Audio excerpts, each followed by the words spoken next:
Hello, chat. Hello, hello, hello, hello, hello. Wow. We're back here again with more Jigsaw puzzles. New DLC.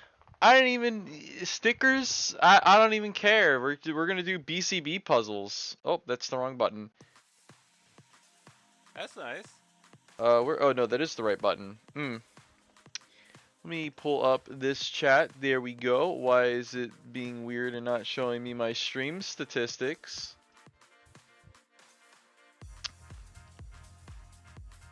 Uh.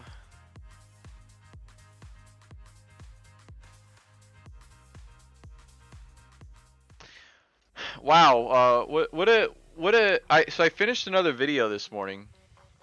It's about review session, believe it or not. Why are we revisiting review session? There hasn't been a Paisley chapter in quite some time. I guess you'll have to find out in a couple weeks or whatever. But there is a reason. And if anything, I like to make videos, like I want to break up the formulaic stuff, you know? I want to keep people on their toes, in a good way. You know, you never know what kind of video, what weird topic in the community or about the comic I'm gonna talk about next. Hopefully you guys enjoy it.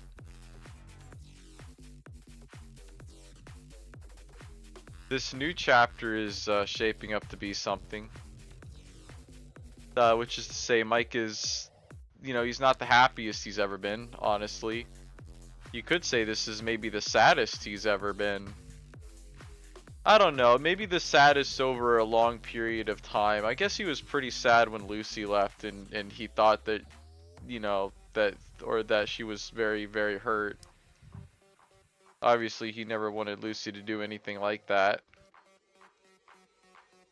I wonder, you know, a good question to ask or something interesting to think about is, I wonder if Lucy had tried to kill herself in December, like right after Mike had done his whole rant, would he have tried to stop her?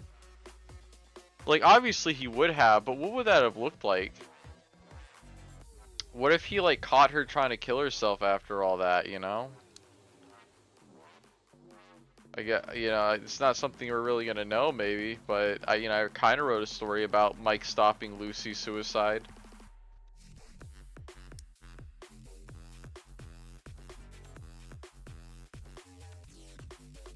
What do I have a...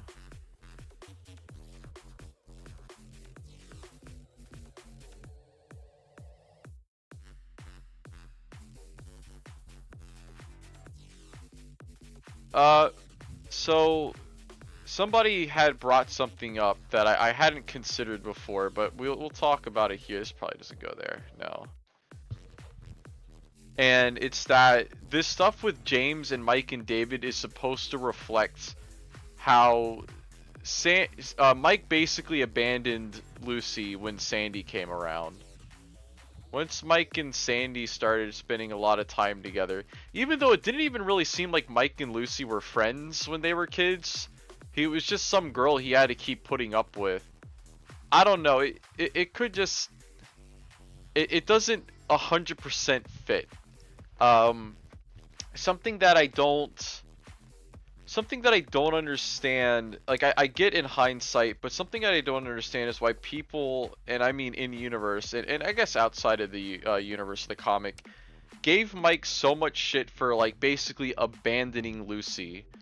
And the thing is that it doesn't seem like Mike was really Lucy's friend at that time, and Lucy just kind of kept following him around and harassing him. And that really isn't friendship, you know? How is this not the piece that goes here? So people are saying this is supposed to be Mike's, you know, he's getting his taste of his own medicine by David and James basically being that now to him. But it's still not 100% the same because Lucy was a brat and so on and so forth. And it's interesting to think about, but I'm not sure how one-to-one it really is, honestly. But Mike is going through it, man. I tell you what, Mike is going through it. Genuinely shocked that's not the piece that goes there.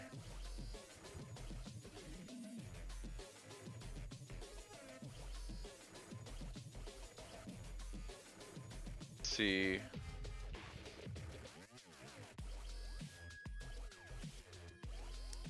There we go.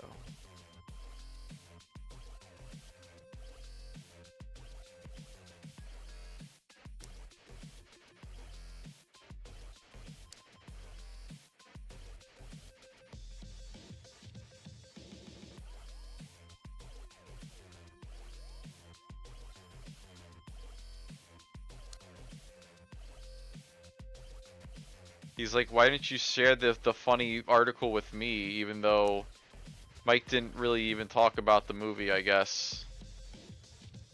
It's just like, the other thing too is with this is like, you know, James doesn't owe you anything, right? Like, he doesn't, like, it would, I guess it would have been cool if James had sent him the article, but like, does James really owe, like, Mike, like, anything to Mike by sending him the article or whatever? Like, there's no, he doesn't have to do that. I get Mike feeling left out and going like, damn, you know, James used to be all up on my dick, and now he's all up on David's dick, but still. It's like, you know, I get the feeling alone thing and wanting to like have other people that isn't Sandy trying to talk to you. Because if all you do is talk to the same person all the time, you're gonna start getting a little burnt out on it. And I guess that can go both ways, but it just it's just like you know, he doesn't, just like when Mike was a young bab in 3rd grade and abandoned Lucy, it's Mike didn't owe Lucy anything. This idea that Mike for some reason owes Lucy this massive debt is like, I'm not saying Mike is perfect, but I feel like Lucy kind of owes Mike a lot more than Mike owes Lucy. Mike still has stuff he has to make up for, and December was the biggest piece of shit move that anybody could possibly ever pull. Like, genuinely the greatest minds of a generation coming together to create the greatest dick move of all time. The most absolute bastard thing, and they succeeded. But I don't know, there's a weird sense of entitlement, I guess, in BCB, where all these characters feel like they're entitled to everybody's like attention. And that's not the way that it works.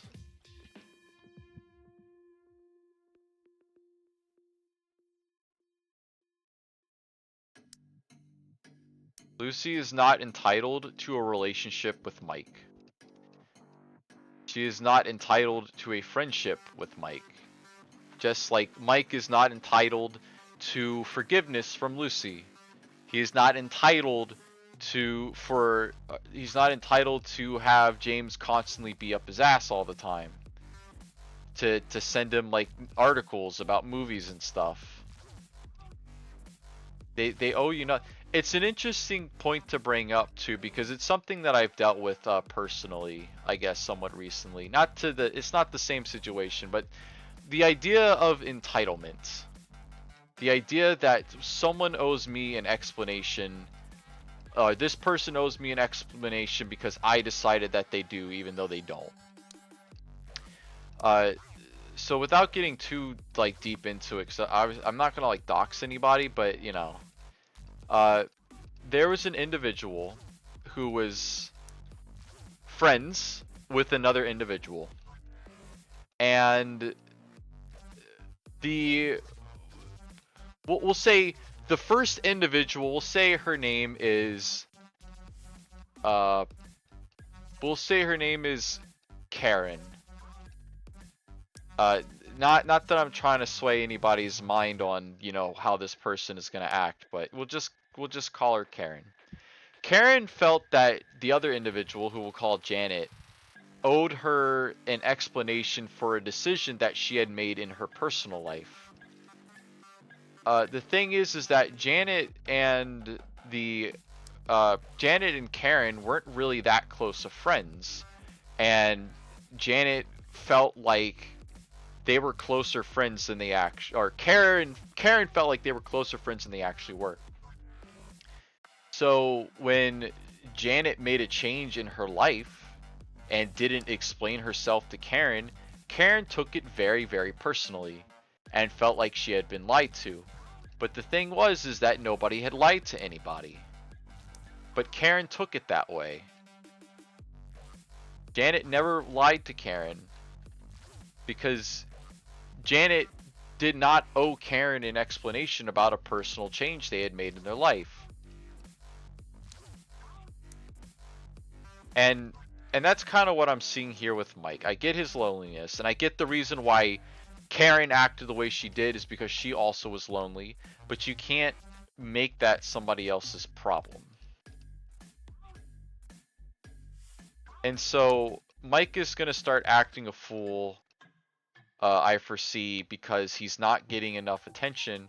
And as we get the puzzle together, I'll be able to talk a little bit more in depth what I'm talking about here, specifically with this page. I know it's only one page, and I'm trying to glean a lot or predict a lot off of it, and I'm usually wrong about this comic, except for when it counts, which is when I'm right.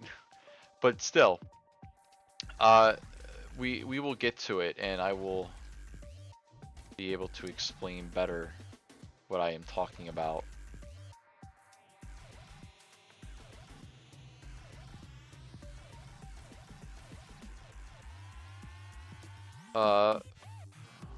Let's see.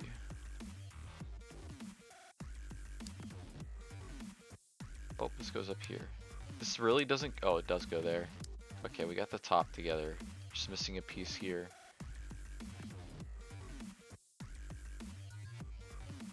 Now, Mike is also within his right to be upset or to feel a little bit, not like betrayed. Mike should not feel betrayed. There is no betrayal here.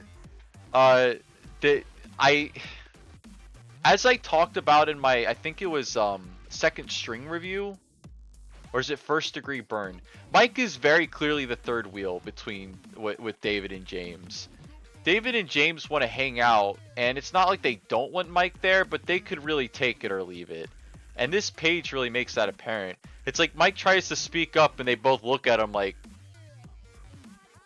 oh, what the fuck are you doing here? Like, once we get the puzzle together a little bit more, I'll show you what I'm talking about. That's the incentive to finish the puzzle, so I can accurately explain what I mean. So we need a piece on the side here. We need a side piece, as it were.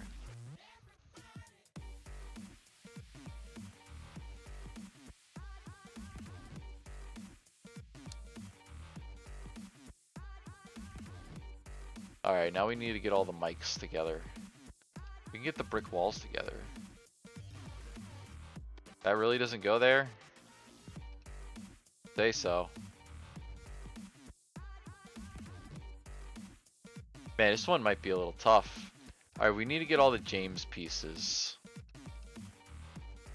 Unfortunately, Mickles is cozying up to James. But we should be able to suss out the mic.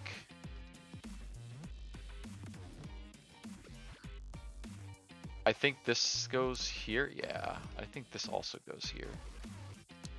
Yeah, there you go. Actually doing pretty okay for now. This is a mic.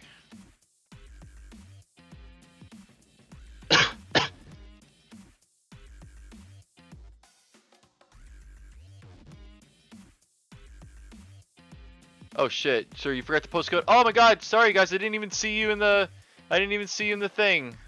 Let me, oh no. How do I, oh god, customize room. Wait, what the fuck? Why won't it let me, oh. Hold up, sorry guys, I was completely just like focused on this puzzle. There we go. Alright. Is it going to show the room code on stream? There it goes. Well, I can see the entitlement side of it. To me, it felt like Mike was beginning to realize James wasn't the friend he thought he was. Honestly, I get the feeling James's opinion on Mike changed after he found out he wasn't on the table to be dated. No, that's true. I definitely think that is true to an extent. I think James is still like interested in Mike as a friend, but like here's the thing. The interest in someone as a friend versus an interest in someone as a romantic partner is very different. And there's nothing I almost said there's nothing personal behind it. What I mean to say is that James isn't doing this out of any sort of maliciousness. He's just very interested in David right now. And sometimes you can't really, it's difficult to balance those things out, you know?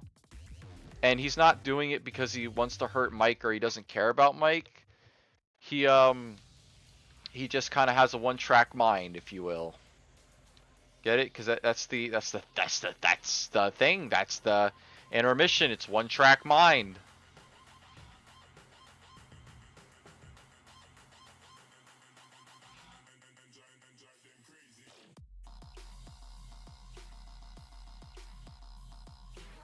By the way, for those of you that are in chat or watching the stream, this is a free game.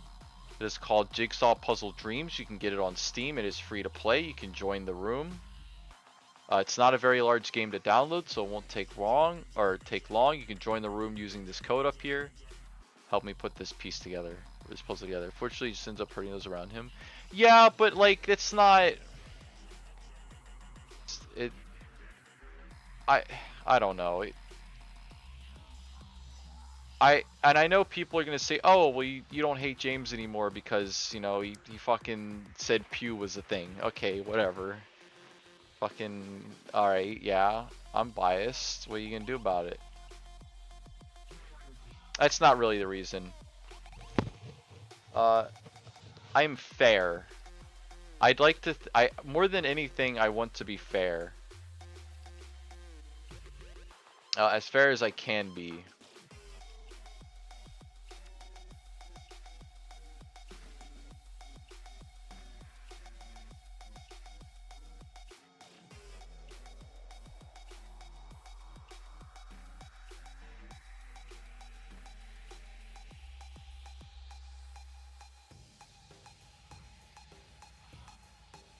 How do those pieces not go together?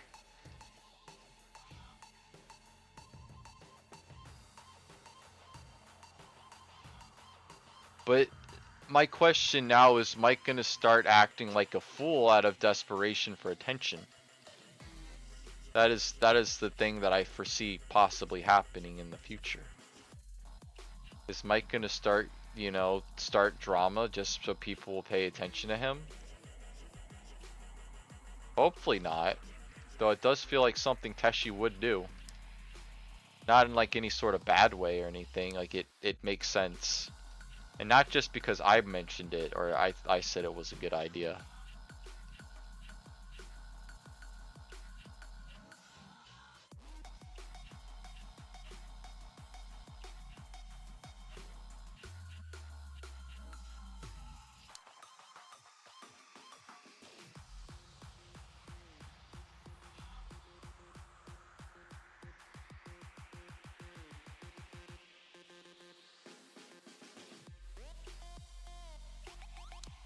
I got some ears.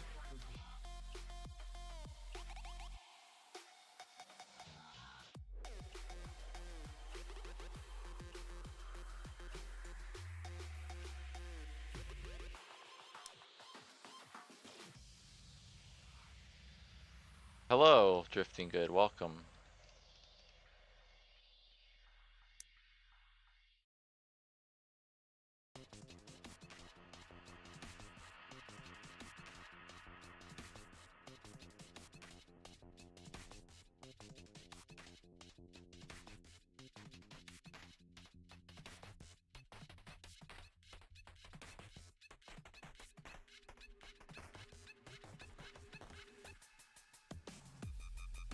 We have a BCB Fanal fanfiction project going on. We are one paragraph at a time alternating. We are writing a story. I need to still write my paragraph, but I've been busy editing the What was the chapter? Oh, I've been busy editing the review session video. Once more for those showing up, we are revisiting review session, but not for the reason you might think. Not for the reason you might think. So keep your ear to the ground, because hopefully it's more of a video that's opening up a discussion about what things could mean, but also probably me overthinking things. But that's okay. This comic lends itself extremely well to overthinking things.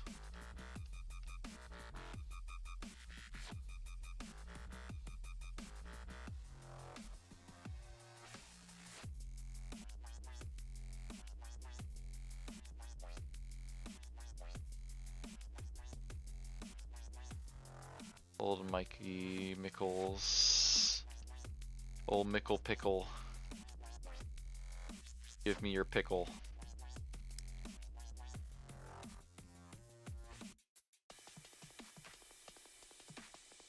I think I've almost collected all the pieces of the Forbidden One.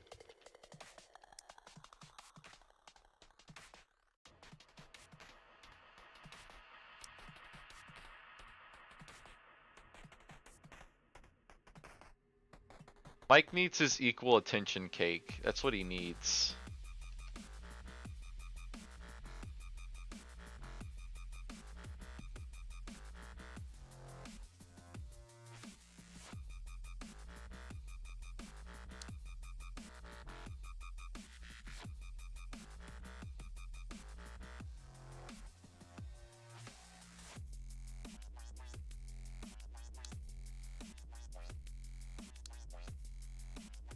I honestly think Mike's best course of action is to just fucking kill himself. I'm just kidding. No. You know, his best course of action now is to just draw himself away, bottle up his feelings even more, and just become a recluse. Just become an incel.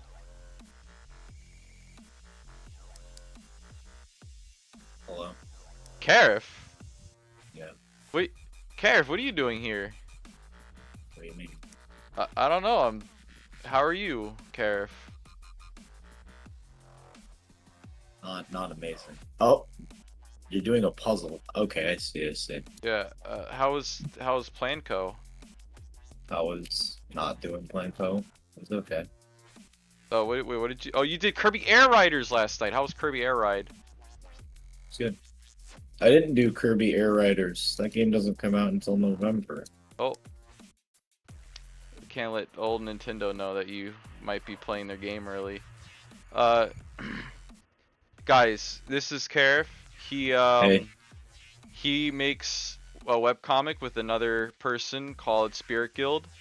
New chapter started recently, and I gotta say that these 3 pages that just came out, I think they're 3 of my favorite pages in the whole comic. I'm not even bullshitting. Go check it out. Spirit Guild. It's on Webtoons. It's on Tapas. It's pretty good stuff. What? You think so? Yeah, actually. I still can't believe. I still think people are kind of like, I don't know, overselling it a little bit. Or just like in terms of, Look, I have doubts about my writing ability, but look, you know. I'm not saying I was overselling it before, but like I am definitely not overselling it this time when I say that these 3 pages have been some of my favorite pages. Okay. But that doesn't mean I was, you know, overselling it. You know, I'm not like the lady in the funny Nightmare Alley movie where she's like, did I oversell it, and then fucking shoots the guy. Because we still got to do that review. I've been kind of waiting for Kaifi. Yeah. Find his other eye.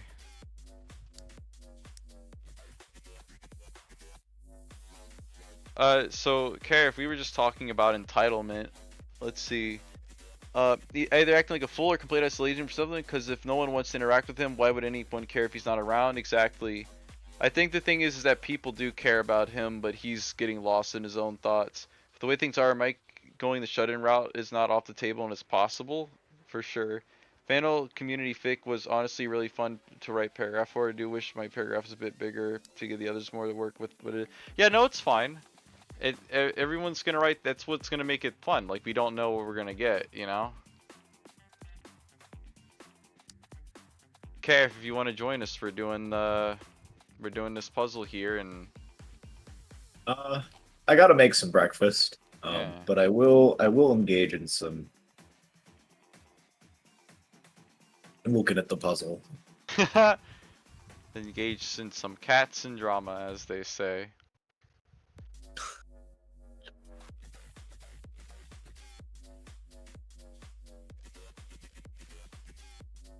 Oh, that guy's got a piece of his heart missing right now. You know what? Very true. Whoa. That's deep.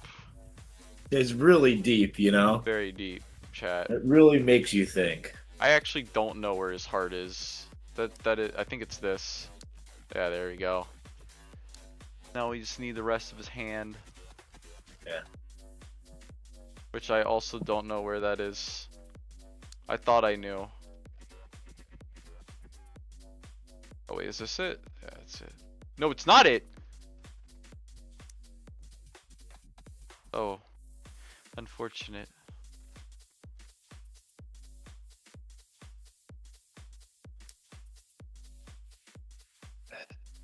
I've got a lot of parts of faces. Scott the Woz is doing a show in Glendale, but I don't have enough money to like go to a Scott the Woz show. Maybe we'll have to see.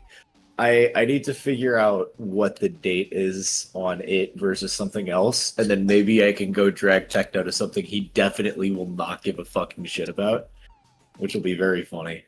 You know, when you said that, I immediately in my head the scene at the beginning of the Simpsons movie played where Homer stands up in the audience and he's like, whoever thought about paying for something that you can get on TV for free? Yeah, it's that, but it's like a YouTuber. I've gone to a couple of YouTuber shows, honestly. It was a while ago. Yeah. Especially you. Yeah. Simpsons. We should do that. We should have like a. We should do like a YouTube. We should just watch the Simpsons movie.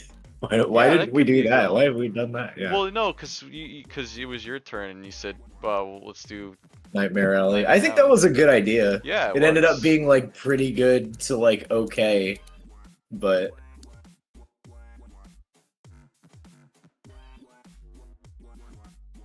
let me see where Cube Champs is.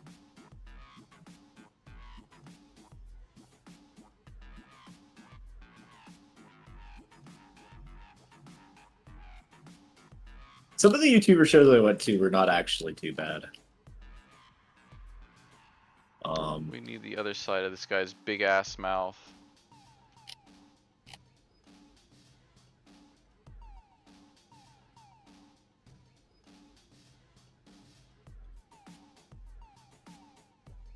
I went to Scribble Showdown, which was crazy. That was actually pretty cool.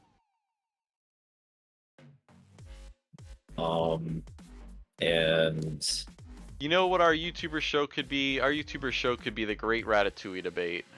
The Great Ratatouille. Yeah, that'd be a good one.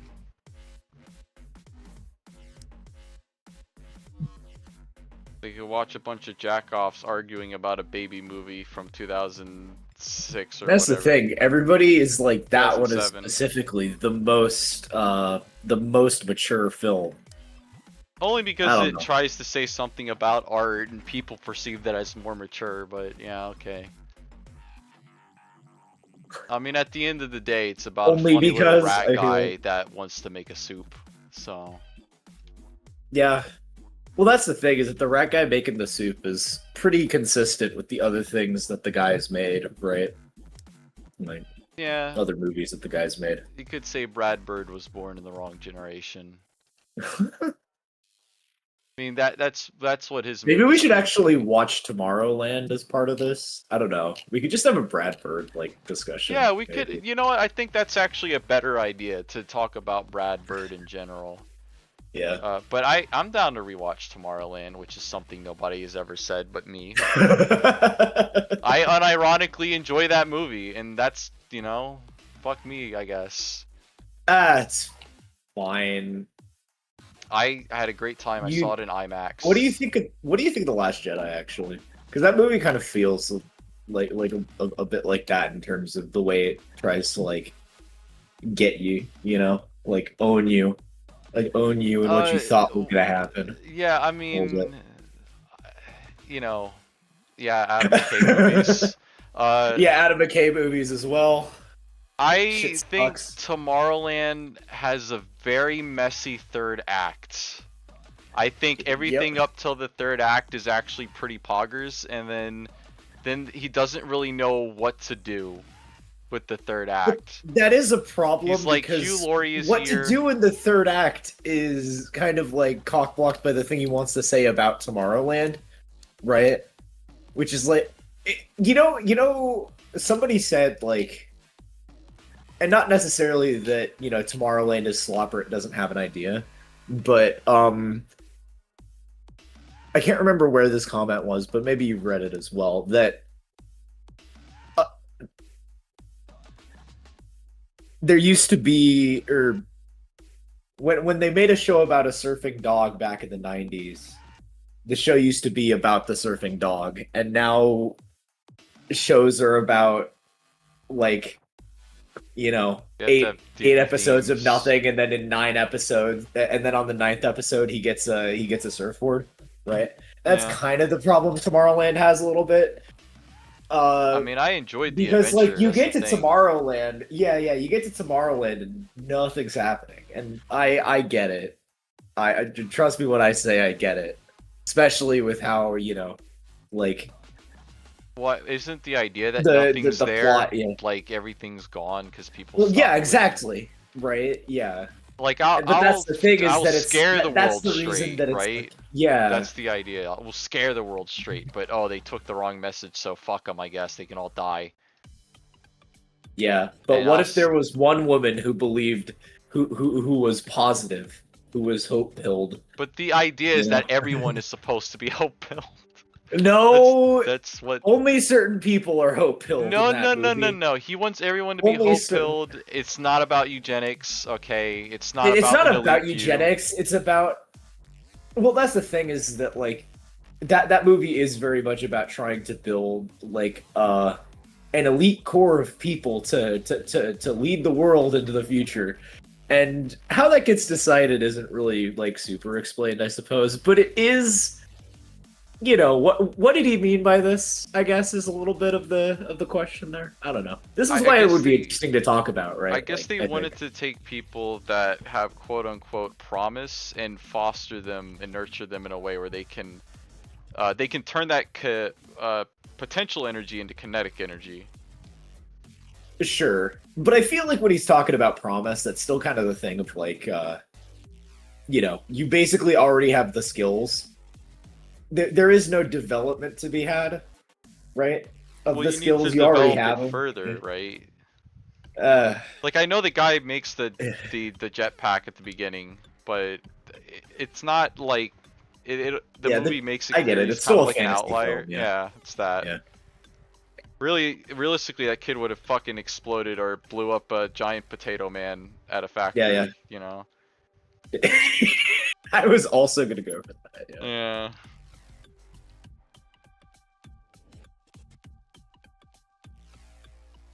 No, I would also watch Tomorrowland again. Um, I don't know if I will like it more the second time. I'm gonna say I'm not going in with high expectations, but you know, Tomorrowland feels like a movie that you really want to like a lot, but then it's like, Mhm. damn, that third act kind of just doesn't make any fucking sense whatsoever.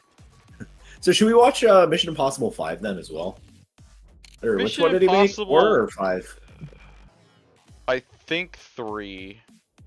No, 3 was JJ. Okay, then That maybe means it 4 was. was Brad Bird. Yeah, yeah. Yeah. I don't really remember much. That's the one where the Kremlin gets blown up, right? I think so. That doesn't really have a bunch of Brad Birdisms in it, though. That's like the least Brad Bird movie that Brad Bird's ever made. Because Well, I mean, I don't know. It's we about an could elite watch it core of again. people who have But that's all the skills. movies. That's all the movies. I don't even know if that's all the movies, It honestly. is all the Like, movies. Like the IMF is like always the same people every time. yeah. Especially starting in the third movie. So it's not like it never wasn't that. I think he made a pretty solid kind of thriller action movie. Doesn't really feel like a Brad Bird movie should, but you know, it's something. I mean, we can do the Oh, trio. We Ray can Gun's do. still coming out. Oh yeah, okay. We can, even though it doesn't have the same issues as the other ones, but we can do Iron Giant and then Iron Tomorrowland and Giant then Incredibles. Or yeah, Incredibles. yeah. I guess I remember the Ratatouille. Incredibles, but He yeah. really does like his movies about elite teams, doesn't he? Yeah. Do you I think wonder why that he's is. yeah, because he worked at Pixar. I bet he doesn't feel that way about Pixar anymore. This is No. probably why it Well, was you a know, fight Ray to get Gun him is back to do. no. Ray Gun is still on the docket, Rob. Who's Raygun? So Ray Gun is this movie that I have like my own thing. Ray Gun is this movie that I think I remember hearing about this from the Incredibles behind the scenes featurettes and stuff. That Brad Bird has just wanted to make for a very long time. I believe it's a sci-fi film. Oh, it's his blank check movie. Yeah. Or let's see, yeah. Although I'm not sure. I was kind of under the impression that it was either that or like a Dick Tracy style movie. Might be both. But yeah, this has been known for a really long time, and he's wanted to do it since he first worked at Pixar, and he is now producing it with Skydance. Oh, is it gonna be animated? Listen, yes, but that means that he is working with John Lasseter's team. Lasseter, Yeah. The touchy. Yeah, John Lasseter's teams. Yeah. It's a touchy subject, yeah. Oh. Oh, I did. Sorry. No pun intended. But yeah, and honestly, this whole shit, the whole shit that's going on certainly ain't, taken away from the hurricane. Did you? So, Do you think that Tomorrowland more or less just killed Brad Bird's career? Actually, well, you did Incredibles 2, but that movie sucked. Well, yeah, it's also about putting together an elite team. It's what Bob Odenkirk's character wants to do in that movie. Yeah, it's the same movie as the first one, but way less good. I need to find a diagonal.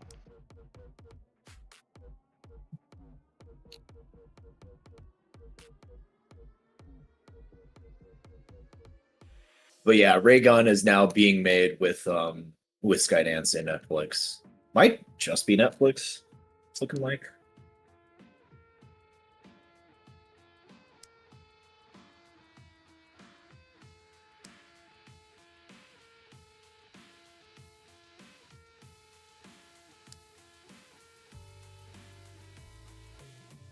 Dude, Holly Hunter's still killing it.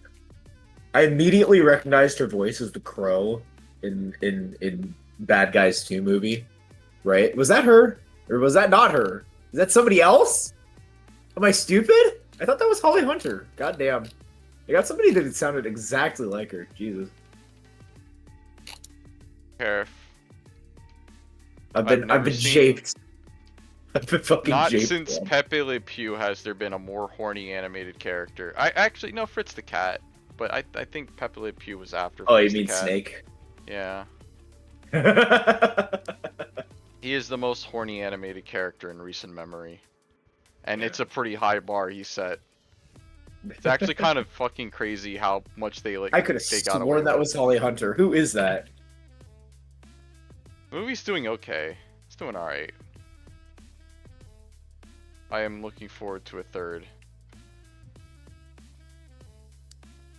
Oh, that's Natasha Lyonne. She sounds exactly like Holly Hunter in this movie. Holy shit! What the fuck? Wow.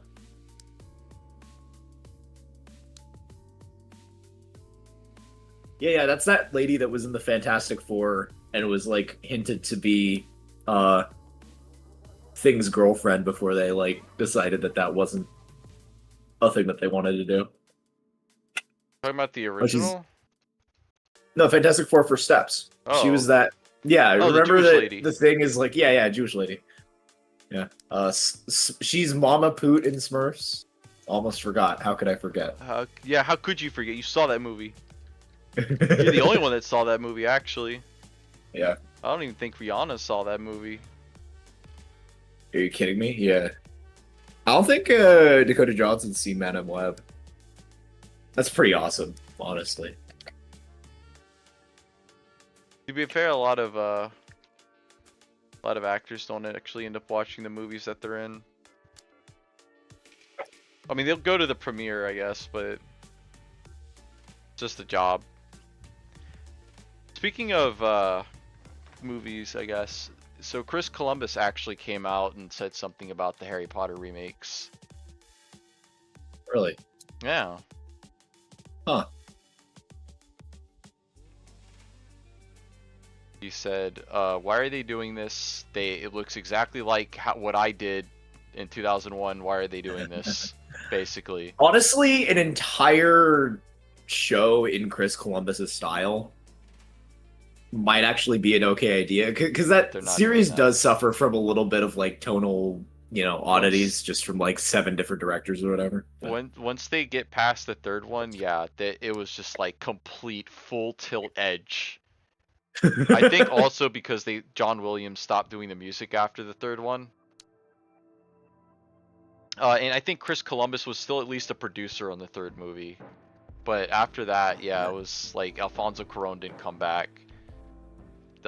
They basically lost most of the original creative team. Like the producer was still the same producer for all the movies, but this is a tongue. And the movie with It's the not a least tongue. edge is 6, which is the book with the least edge. Actually untrue. No, the It's really first book strange. is the one with the least edge. Actually, Yeah, it's either the first book or the fourth one, but I think it's the first one. The sixth movie is supposed to have a lot of edge, and they didn't put it in there, confusing everybody that didn't read the books when the seventh movie came out, and they didn't know what the fuck was happening because they didn't set up anything. Oh no. god, it's actually unbelievable.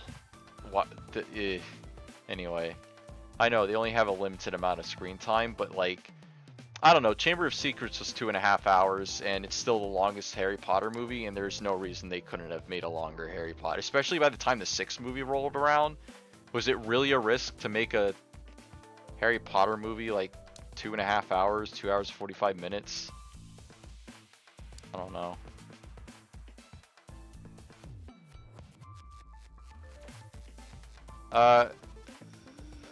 Despite what Chris says, even though I completely agree, I think that if they don't adapt the books 1-to-1 at least, I'm gonna be pissed and I'll be like, all right, so this was for no reason outside of you want to keep Warner Brothers wants to keep the rights to Harry Potter for another 10 years. Yeah. But also, are the seasons all going to be the same number of episodes, or are they going to be different number of episodes? Because the books are varying degrees of length. Yep. The first book is very, very short. In fact, What? believe it or not, Care, if they don't, in the first book, they don't even get to Hogwarts until halfway through the book.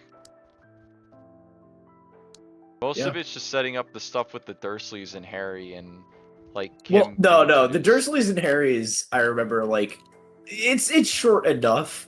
The real problem is that they decide to go to like, is that the Diagon Alley or whatever? Diagon Alley. Like, yeah, that section of the first book is not. I don't think it like holds up. No, are you kidding? That stuff is extremely important. That's Harry's first real introduction to the wizarding world and how he gets all of his stuff. Like, Yeah. So, but then in that case, it's like then the book is fine on not going to Hogwarts. No, I didn't say it was a problem. I'm just saying it's just they don't go to Hogwarts till halfway through the book.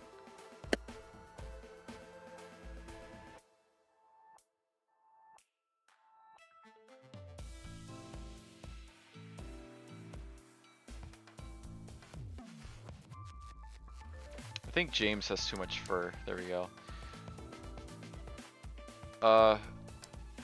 Wait, the police commissioner in the Bad Guys was Lois, Family Guy. Really? Yeah. Oh my Yup. god. It's just Lois. That's fucking crazy, actually. She did a really good job. Yeah. She's very entertaining. She's like. I honestly thought they got a guy to voice that character, and that was like kind of part of the joke.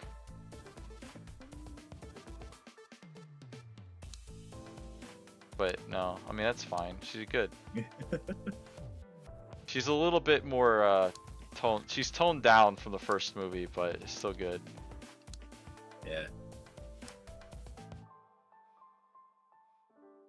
Crazy discoveries today.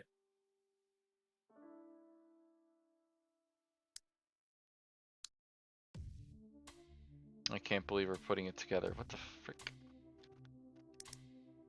Whoa. Oh, we got some pieces way out here.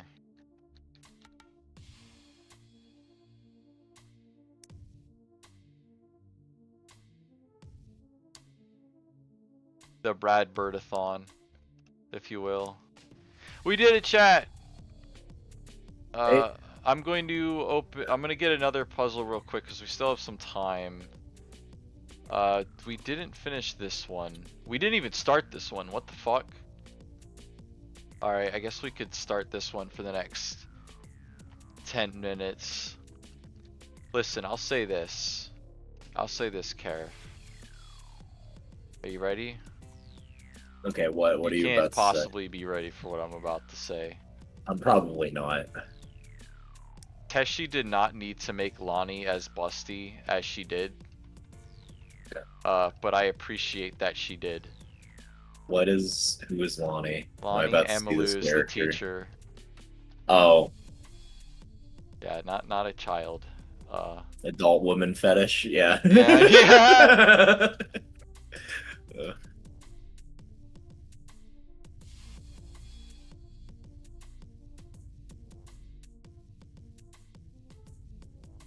Recent events have reminded me of a thing that for sometimes in life you hear things or you see things that just stick with you for some reason. And one of the things that stuck with me was a panel that I went to at FursonaCon. I believe it's FursonaCon. And it was 18 plus panel and was all about like these really bad furry stories. And one of the stories was about this character that kept cheating. Like they liked cheating because cheating was the best fetish. And it just reminds me of some things that I've been dealing with. Not that Sunflower has cheated on me or I've cheated on her. I would never do that. I am just reminded of it. Sometimes it just pops into my head. I'm like, oh yeah.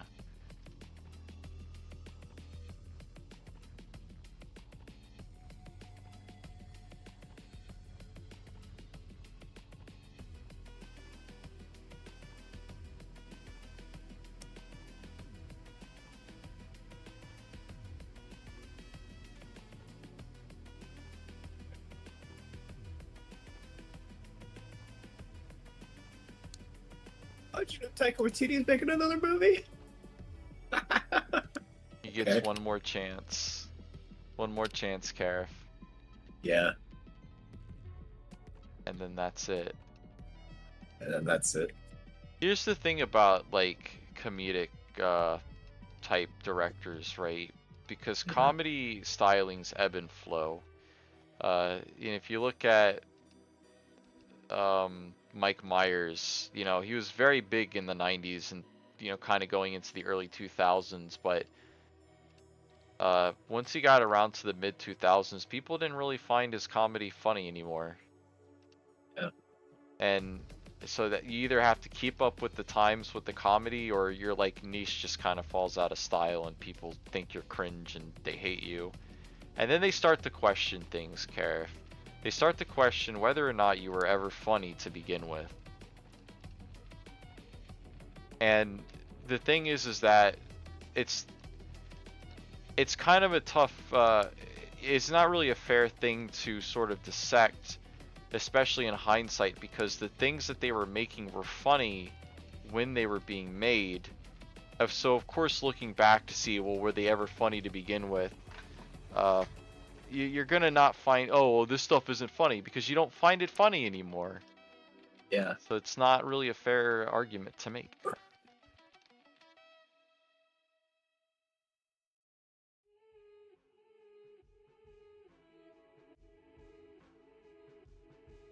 Okay, this he's trying to make AI. I'm looking at the Oh, he's at the doing an AI summary of the book. remake? No, no, this book is like okay. See if you think this is a good idea for Taika Waititi, right? People are calling this book melancholic. Okay, it's already Haunting a bad fable idea. of a lowly, moribund world that is entirely too plausible.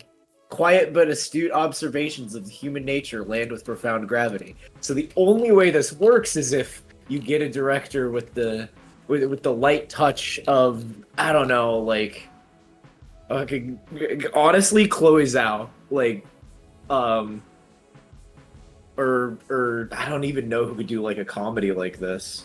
Is it a comedy? Is there any maybe? Well, I mean, the Taika People Waititi that are does good at might dark be. Yeah. comedies? I don't know, Eli Roth. Not dark comedies, like melancholic comedies. I That doesn't really exist, right? Like Yeah, that's the those things sound thing. like they're in It's not conflict a with thing. each other. Yeah.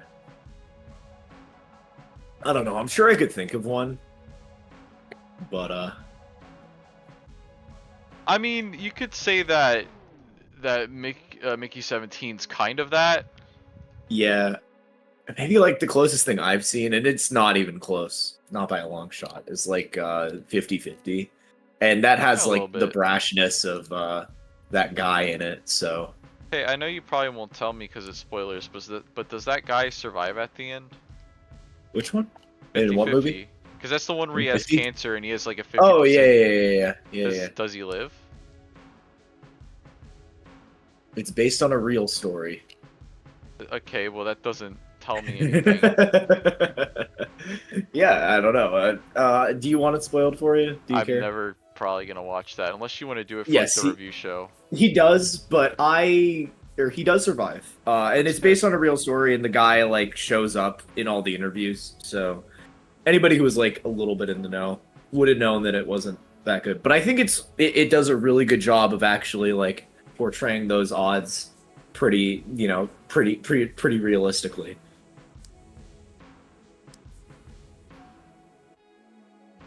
Like you do feel like this guy does have a like does feel like he's gonna die, right? Yeah, I That's mean, gotta suck. Like what does that do to somebody, right? What does that do to an average everyday person who's friends with Seth Rogen? uh, maybe death would be preferable. Yeah, okay, got him. This was before. Yeah. This was like the best case scenario for a Seth Rogen like performance. It's really sad because Seth Rogen can actually do a really good dramatic performance, and then he just pigeonholed himself into be the funny weed man. And maybe he likes doing funny weed man, but he's also a really good dramatic actor. He was really good as Wozniak. I almost called him Scott the Woz. He's really good Yep. as Wozniak in the Steve Jobs movie. Hmm. There's the scene that everybody always circles back around to when Wozniak and Steve are having this massive blowout right before a product launch. And Steve is refusing to acknowledge the Apple II team. And basically the entire movie, uh, Wozniak has been trying to get Steve Jobs to like acknowledge the Apple II team. And Like Danny Boyle. Steve's I just just had like, no no. idea. You know, I'm not gonna do that. It's a really good scene. It's really good. It's a pretty good movie. It's literally all just people talking, but the editing is done really. You know what Steve Jobs is? Steve What? Jobs is a movie. It's basically what if Adam McKay was actually not a hack fraud and didn't beat you upside the head. That's what Steve Jobs is. Take all the bad parts of Adam McKay's movie out of it, and there you go. You know, let the character's actions do the talking.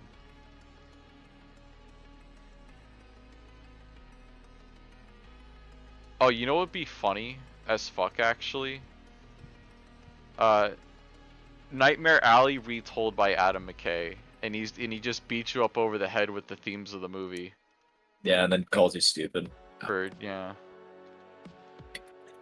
to your face. I'm sure Don't Look Up is better, but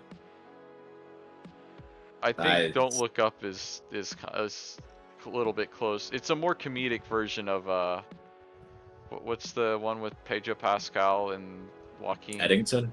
Yeah. I'd rather watch Eddington. I don't really want to see like a weird like farcical comedy about. Everyone's stupid but me. Yeah. Well, that's the thing is that I've heard that eventually he learns that thinking that everybody is stupid but him is like, you know, kind of what got him to that point, or that means that he is yelling into the void, right? Like I guess it's he's dying on his lonely hill a little bit, but I guess it's kind of like sort of part of the message of Sausage Party, where if you tell people that they're stupid, of course they're not going to listen to you. yeah. Which I guess is like him realizing that he did that, maybe, like Adam McKay, but I don't know. Maybe. I don't need to see 2/3 of a movie where he doesn't realize that. And then a third where he says, well, fucked. We're already, it's too late, guys. Like, yeah. I don't know. Adam Fucking McKay guy. redemption arc.